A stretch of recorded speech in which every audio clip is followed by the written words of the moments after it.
Ada satu destinasi wisata yang namanya mungkin bikin kita mikir, hah? Serius? Tapi pesonanya lagi naik daun banget.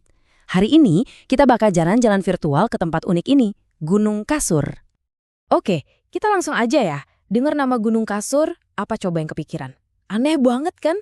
Nah, pertanyaan ini nih yang bakal kita kupas tuntas sambil kita lihat ada fenomena apa sih di balik tempat wisata baru ini? Ini dia penampakannya. Kalau dilihat sekilas, Gunung Kasur ini emang bukan gunung yang tinggi menjulang kayak Gede Pangrango gitu. Ini tuh lebih ke bukit hijau yang adem di kawasan puncak Jawa Barat. Dulu sepi, sekarang jadi pusat perhatian. Jadi, dari mana coba nama seunik itu datang? Yuk, kita mulai telusuri bareng-bareng cerita di baliknya. Yang bikin Gunung Kasur ini menarik banget itu karena aksesnya gampang. Jalurnya tuh bersahabat, jadi cocok banget buat pendaki pemula atau mungkin keluarga yang mau santai-santai nikmatin udara pegunungan tanpa harus capek-capek mendaki. Nah, ini salah satu alasan utama kenapa popularitasnya meroket. Tapi, akses yang mudah itu bukan satu-satunya daya tarik loh.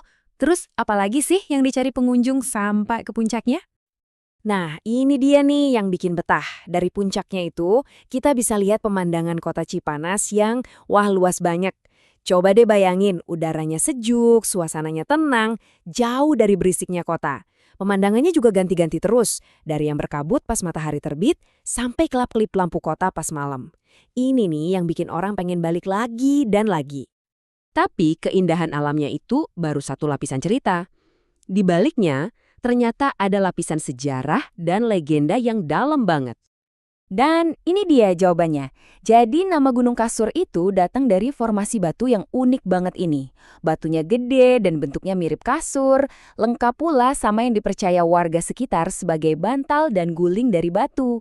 Udah kebayangkan ini jadi spot foto yang instagramable banget.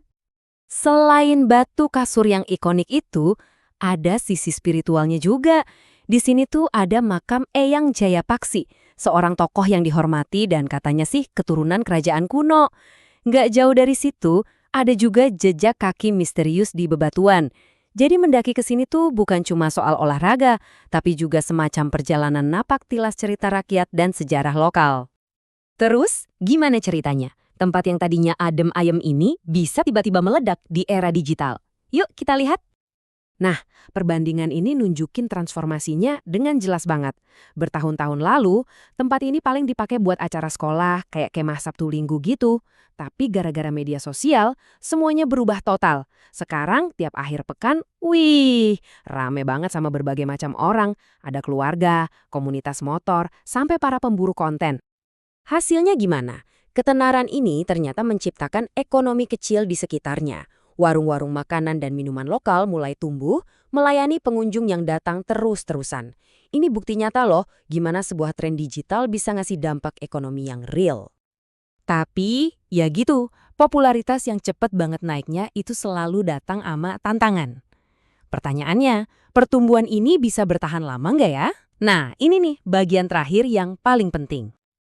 Grafik ini nunjukin betapa beragamnya pengunjung sekarang.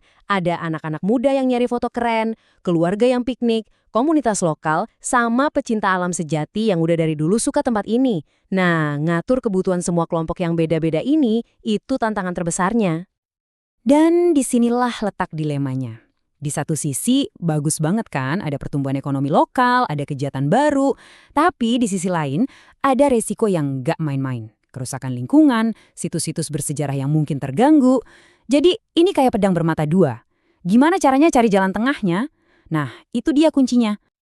Kutipan ini benar-benar ngerangkum visi idealnya.